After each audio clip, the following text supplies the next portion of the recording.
Welcome to episode 49 of The Checklist, brought to you by Secure Mac. I'm Ken Ray. I'm Nicholas Raba. And I'm Nicholas Tachek. The rise of artificial intelligence in the consumer space seems to have happened overnight. Feels like we've gone from Apple's introduction of Siri to virtual assistants everywhere in the blink of an eye. While AI in movies tends to be bad news for the planet, the reality is much more boring. Instead of Skynet, we have Siri. Instead of HAL, we have Google Home. The good news, none of these are trying to kill us. But there are still some issues when it comes to the security of our virtual assistants. On today's checklist, we'll be covering some current problems posed by this new technology, as well as some possible issues that might arise in the future when it comes to AI. Points on the checklist. Virtual assistants are always listening. Insecure servers, data, and devices. When Siri is too helpful, chatbots gone bad, and finally the dilemma faced by self-driving cars. So let's start with that first one, because it's kind of creepy, and we think they're not, but virtual assistants are always listening. There's something a little 1984 about today's virtual assistants. Where George Orwell's novel said, "Big Brother is watching you," today we might say, virtual assistants are always listening. Anyone who's used Siri, Alexa, Google Home, or similar virtual assistants knows that they have to address the AI by name before it will be able to do anything. These wake words vary from device to device, but all serve the same purpose: letting the device know that the user is trying to interact with the virtual assistant, and to start processing the question or command that follows the wake word. But how does the device know to start listening for the wake word in the first place? It doesn't. The way these devices work is by always listening to everything all the time. This obviously has led to some privacy concerns, as it's essentially the same thing as having a hot mic in your house at all times. But it's the way virtual assistants are able to function correctly. The processing power required to analyze and respond to complex queries is way beyond the capabilities of the hardware packed into these small devices, and requires an internet connection to massive farms of cloud servers to do the actual hard work. Sometimes these virtual assistants have trouble doing things they do all the time, like when Siri has trouble playing a song or setting a timer. That usually happens if you have a weak Wi-Fi or cellular signal and Siri can't reach Apple's audio processing servers. When things are working correctly, the device won't actually send audio to the cloud servers for processing analysis until after it hears the wake word. But once it does, it also includes some extra audio from the time just before it heard the wake word, as well as whatever it heard after the wake word. Sometimes a device might hear something it thinks is close enough to the wake word to trigger audio analysis, and accidentally send audio over to the cloud servers that it wasn't supposed to. This behavior has resulted in some unexpected legal tussles for the makers of these virtual assistants. Most recently, when Arkansas police demanded that Amazon hand over audio data gathered by a murder suspect's Echo device. Amazon resisted, citing the First Amendment's free speech protection, but the fact still remains that all of this data being generated by these devices ends up being stored in the cloud. We might have mentioned it once or twice before, but just because something is stored in the cloud doesn't mean it's secure from prying eyes, or ears, as the case may be. Now, wait a minute. Are you saying that my queries to Siri are being stored in the cloud, or are you saying they could be? Both, actually. Well, let me clarify that answer a bit. Back in 2015, Apple addressed some questions and privacy concerns with the optional Hey Siri feature. This feature allows a user to simply say, "Hey Siri," at any time to activate Siri, rather than holding down the home button. Obviously, this requires Siri to be listening at all times, so it knows when we want to ask it something. In order for this to work, audio from the microphone is continuously being sampled and compared against the voice pattern that you set up when you first enabled the Hey Siri feature, in order to prevent someone else from accidentally triggering Siri on your device. Until that match is made, no audio leaves your iPhone. All of the processing happens locally. After that match, however, or if you manually triggered Siri by holding down the home button, the audio data is sent off to Apple for processing. Apple has taken steps to ensure that the audio data isn't linked to your Apple ID or any other personalized identifier. They use a random identifier instead. Apple uses that data not only to process and respond to your query, but also to improve the Siri service overall. And they'll keep that data for a certain amount of time. If you ever choose to turn off Siri, Apple will delete any user data associated with your anonymous identifier in their systems. As far as how long Apple keeps the data for, well, back in 2013, Apple gave some specifics on that. Once the audio data from your Siri query is 6 months old, it's disassociated from your anonymous identifier on their servers. They hold on to the actual audio data for up to 18 months after that. So that time you asked Siri an embarrassing question or swore at her when she goofed up, yeah, that'll stick around in some form or another on Apple servers for up to 2 years. Now, that's just specific to Apple and Siri. Other companies likely have different privacy policies when it comes to the data collected by their virtual assistants. One of the cool things about Apple, of course, says the Apple fan, is how much care they take in protecting information like that. I mean, I'm actually fascinated by the fact that, okay, so they've got my queries as something that they can identify as my queries, but they can't tie them specifically to me. But then even after 6 months, it's not even tied to the anonymous thing anymore. Apple prides itself on doing, work to make sure that their data and their servers are all secure.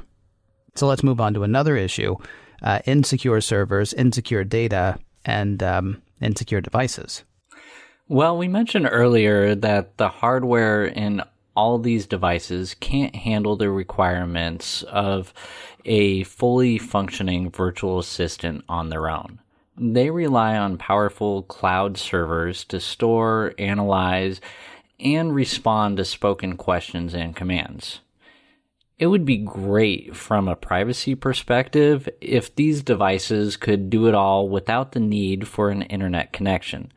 But the technology behind these virtual assistants is still relatively young, and we're just not at that stage yet. Some basic audio processing can be done locally without an internet connection, such as that found in the offline mode for Apple's dictation feature. The only reason that feature can work offline is because it's not actually doing anything with the audio it hears. It's simply spitting it back out in text form. To interpret a question or command and respond appropriately requires a lot more processing power than your phone has. Virtual assistants need an internet connection to the cloud to work correctly. Now, when it comes to securely storing that data in the cloud, that really depends on the company in question. Apple, Amazon, and Google are large companies with top-notch security teams that take the security of their cloud servers very seriously. Other companies are not nearly as careful when it comes to cloud security. In 2015, Mattel released the Hello Barbie doll, which could answer questions and participate in conversations with children all over the world. Security researchers quickly identified numerous flaws in the Hello Barbie companion app, as well as on the cloud servers themselves. These weaknesses could have let hackers eavesdrop on the built-in microphone, access stored audio files, or grab personally identifiable information such as the person's home or business address. And the concerns aren't just about data. With virtual assistants serving as the digital hub for a connected smart home, they could pose a risk to physical security in the real world. Many of these virtual assistant devices can integrate with IoT smart locks. While it's nice to be able to make sure your front door is locked from halfway across the country, it might not be the smartest idea to have a Wi-Fi enabled lock on your door. Some of the smart lock makers that integrate with virtual assistants have taken extra steps to ensure security. One smart lock company, August, requires a user to enter a PIN code that's 4 to 12 digits long in addition to telling the AI to unlock the door. Now let's be clear here. Locks basically exist to keep honest people honest. It's not hard to pick the lock found on most front doors, and doesn't take a skilled lockpicker much time to do so. If a would-be thief didn't care about making some noise, they could always just break a window to get into your house. That being said, if you decide to purchase a smart lock that integrates with your AI virtual assistant, be sure to go for one that has some additional security. You don't want some random person going up to your kitchen window and shouting, "Alexa, unlock my front door," and making it that simple for them to gain access to your house. Yeah, that would be that would qualify, I would say, as too helpful, which leads us right to the next item on today's list. Sometimes Siri can be too helpful. Yes, we want assistants to be helpful. That's why we have them. Even if it takes Siri 4 tries to play the right song, it's trying. But sometimes Siri can be a bit too helpful. Over the years, there have been incidents where Siri was either divulging sensitive information from a locked iPhone or bypassing the passcode entirely and allowing access to the device itself. In April 2016, a flaw was discovered where an attacker could ask Siri to search Twitter from the lock screen on an iPhone 6s. When Siri asked what to search for, the attacker would say @yahoo.com or any other similar domain name, which would bring up a list of tweets containing a valid email address. From there, the attacker would just need to tap on the tweet with the valid email address, 3D touch the email address to bring up a contextual menu, and they could add a new contact to the address book. From there, they just needed to add a photo for the new contact, and they would have access to all the photos on the target iPhone. Another similar attack surfaced back in November 2016, when a security flaw was found where attackers could bypass the passcode on an iPhone, gaining access to photos and messages stored on the device. All an attacker needed was the phone number and physical access to the iPhone itself for a couple minutes. In the event that the attacker didn't know the phone number for the device, they could simply ask Siri, who would helpfully provide that information.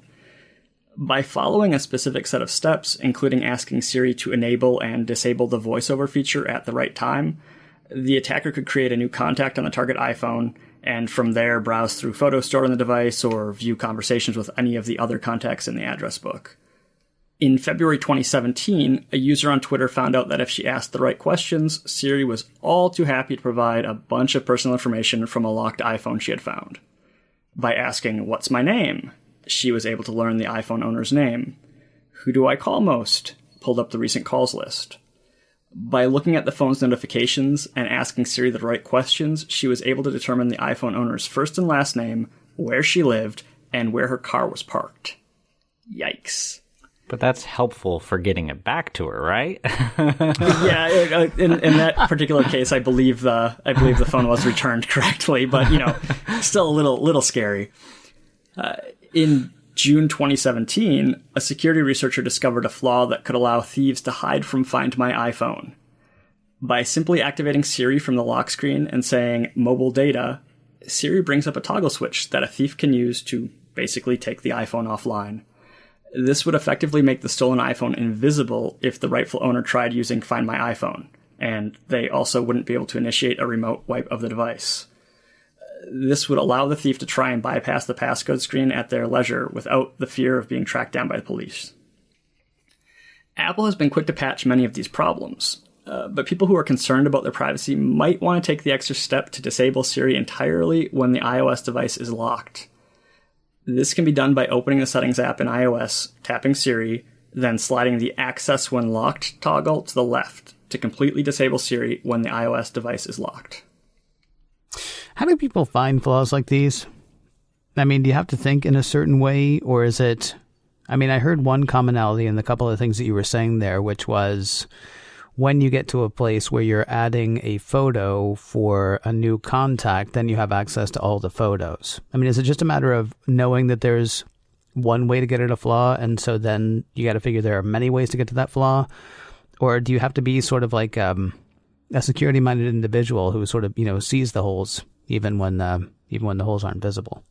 No, that's beta testers right there. I mean, well, just think about it. Apple has sold over 1 billion iPhones. That's a whole lot of phones and a whole lot of people using them every day. There's bound to be people who are bored and just messing around with their iPhones, asking Siri random questions. That said, if you're a bored person with an interest in computer security, you might be trying to see if you could get your phone to do stuff it's not supposed to be doing. So it's really a combination of all of those things. We've seen these security flaws revealed by professional researchers, as well as everyday people who were just curious. Some of the flaws that have been found are just amazing to me. They're like 20 things deep. Up, down, left, right. Exactly. Like the old cheat codes on a Nintendo, right? I think what you said though before about how once you get to add a contact, that you're kind of in. And I think that that's definitely a point. They, even if it's a different way of reaching that screen, once you're there, you have access to the photos, conversations, whatever. So it just becomes a matter of, well, can I get to that particular section of iOS when I'm not supposed to? Like that's how people can kind of build off of other people's research or trial and error. And I think that's how a lot of it can go from one tiny little potential flaw to full blown. Here's access to all the photos and everything else. Right. So the lock screen is the bouncer, and if you can get past the bouncer, now you're in the club, but you're still not in the VIP room. There's still further places to go. Maybe. Yeah, I'll work on that one. How can you get there? Right, exactly. Sorry, I was just thinking about this one time. Let's move on to something else, though. No. We're good. No, let's talk about chat and chat bots, specifically when chat bots go bad. Well, artificial intelligence isn't limited to virtual assistants present on our smartphones or in-home devices, and it actually isn't as new of a technology as people think it is. In fact, people have been having conversations with natural language processing software for more than 50 years.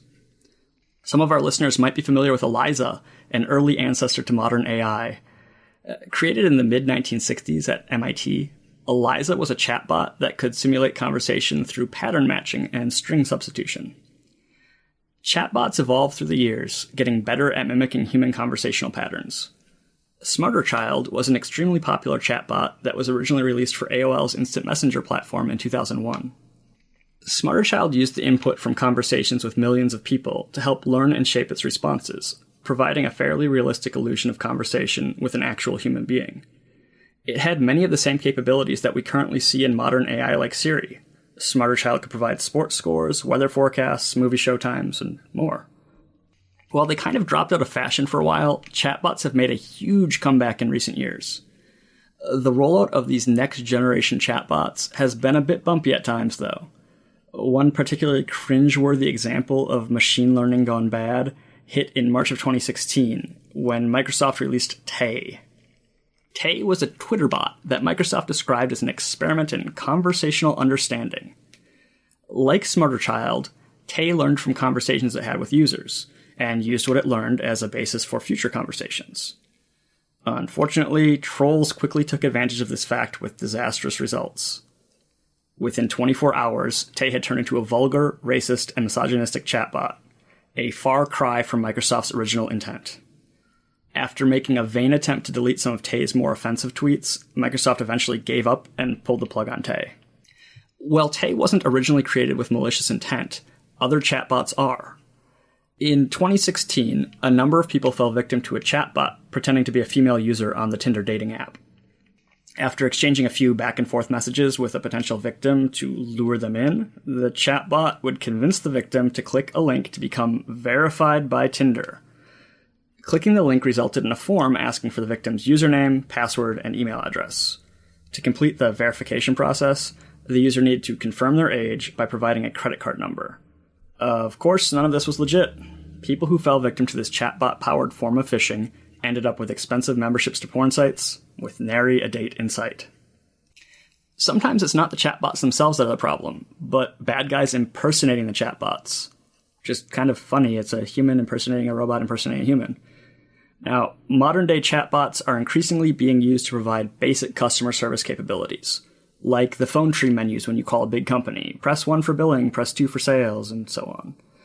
Someone impersonating an official chatbot recently resulted in a massive theft of the Ethereum cryptocurrency. In early July 2017, cybercriminals infiltrated the Ethereum communities on the Slack chat messaging system. By impersonating the official Slack chatbot, they sent fake messages to all members of the chat channel that looked like they came from an administrator. These fake messages claimed that one of the wallet services used to store the Ethereum cryptocurrency had been hacked, and urged users to click a link and log in to check their balance.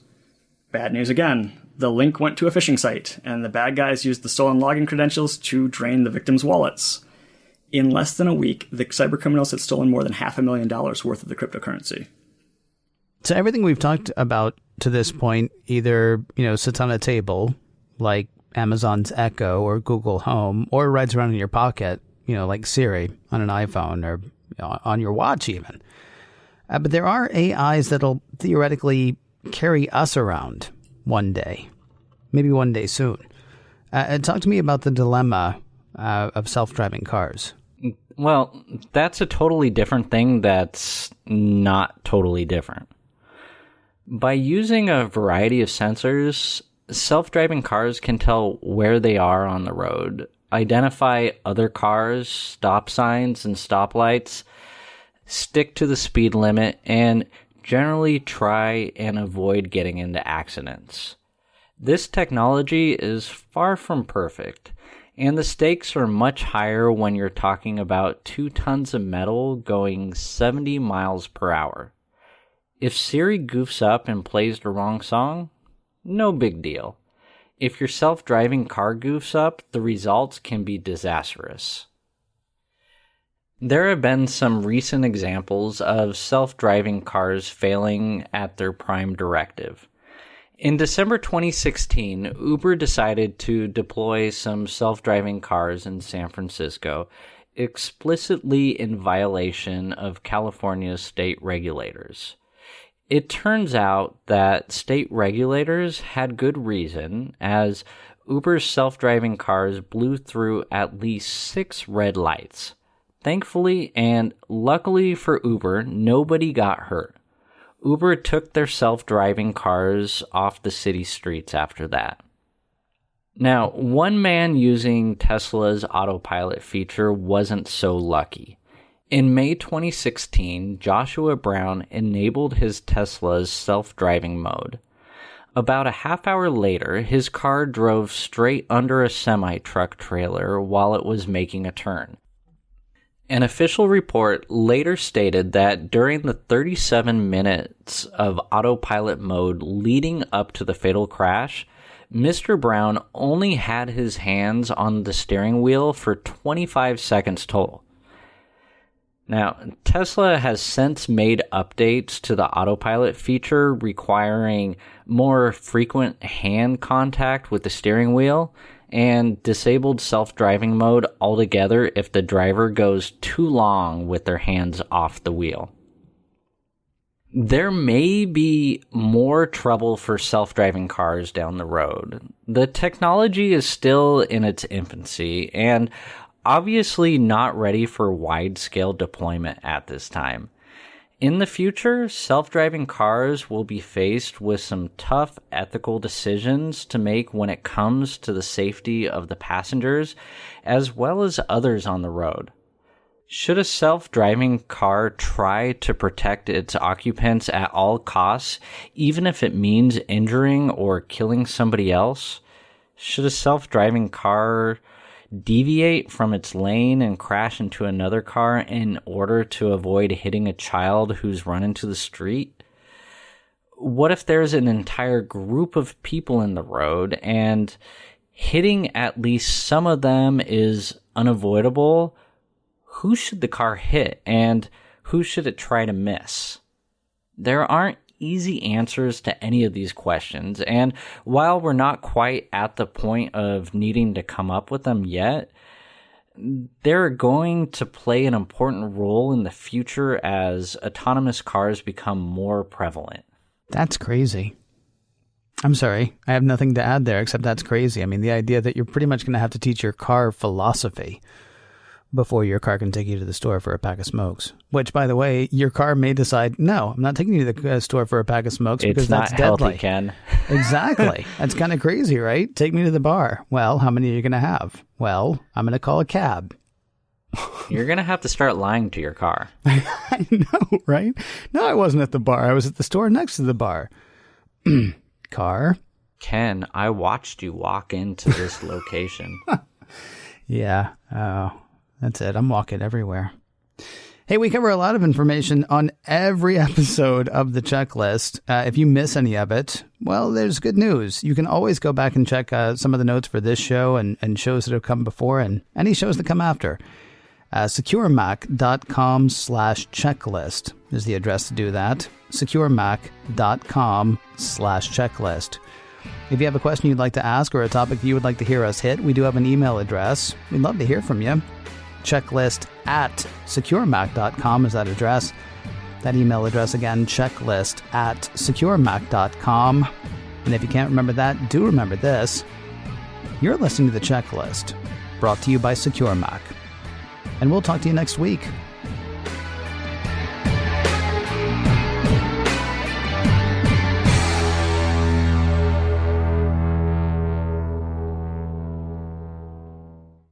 These wake words vary from device to... Hold on. Sorry. I just triggered my Alexa.